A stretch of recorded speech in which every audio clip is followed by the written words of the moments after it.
Welcome back to Inside Wildcat Country. Coming up on Friday night, February 10th, the UNH men's hockey team will play a home game against Northeastern at the Whittemore Center. That night will be the 4th annual Operation Hat Trick Night at the WIT.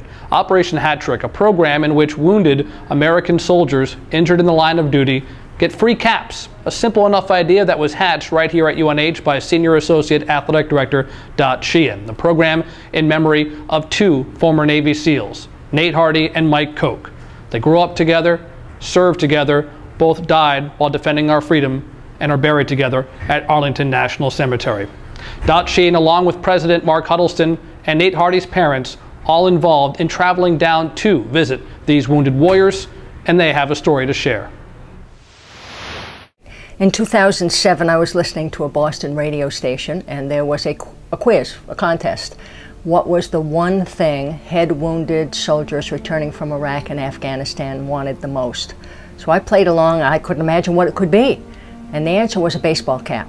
And it was to cover wounds, scars, swelling, burns, all of that.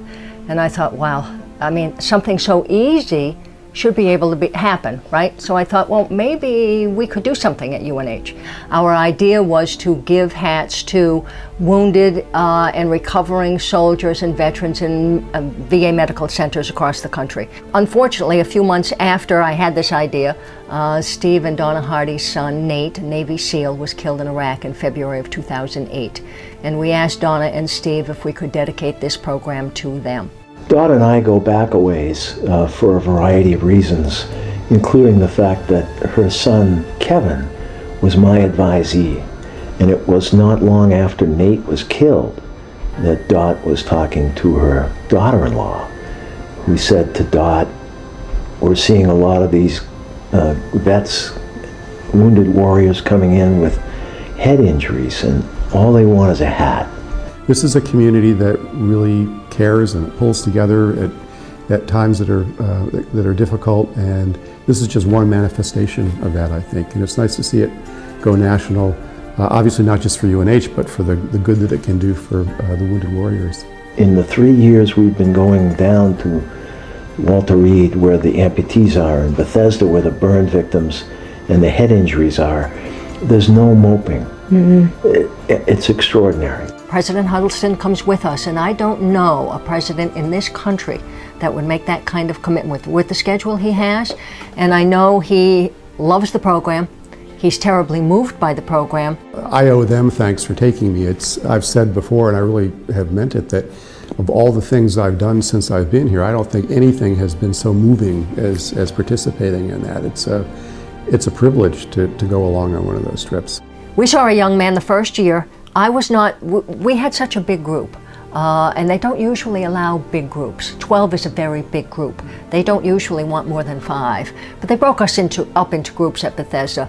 There was a young man who had just come in, and they didn't know if he had the flesh-eating disease or not. This was a severely wounded soldier who really had lost a major part of his skull.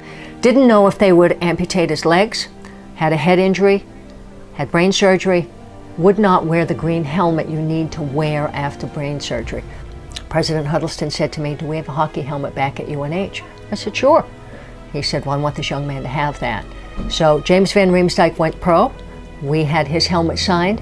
We sent it back to Bethesda. We had no idea what this young man's name was, where he was from, any of that. He just lit up when, because he's a hockey fan, at the thought of having protective headgear that was not simply something that came out of a hospital lab, but it was a real helmet from a great hockey player like James Van Riemsdyk. And it was terrific to see the light in his eyes when that was made possible. Maybe 9 months from then, I got this beautiful postcard from a beautiful young girl and a very, very good-looking young man, and it was him. And she wanted to thank us for that helmet. It made all the difference in his recovery because he'd been a hockey player. One of the great points of genius in this whole program that Dot developed is the name. Yeah, Operation Hat Trick. And that catches people's attention. We had an Operation Hat Trick night in November of 2008, and we raffled off some hats, gave the proceeds to the VA Medical Center.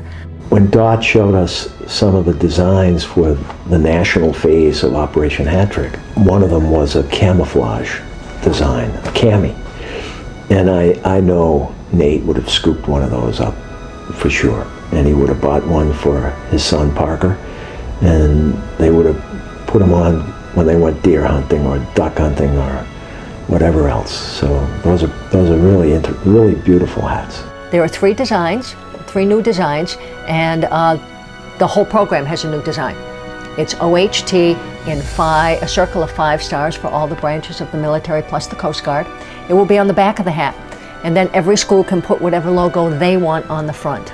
And there's a traditional hat, there's one that's mesh, and there's one that's camo, and the camouflage is just a beautiful hat with a raised logo on the front, just terrific. And if someone sees a hat, Operation Hat Trick, and they say, what's that? Well, that requires a little explanation. It's a story. And that in and of itself reminds people, let's remember what all these vets have done for us. While UNH is very proud of its involvement with Operation Hat Trick, it is far more than just a campus-wide promotion now. Over 40 schools nationally now participating in Operation Hat Trick. Hats should be available at those institutions by the end of January. To find out more about Operation Hat Trick, check out our website, unhwildcats.com. That's going to wrap it up for this monthly edition of Inside Wildcat Country. We thank you for tuning in. Hope you have a great holiday season, and we'll see you in 2012 inside Wildcat Country.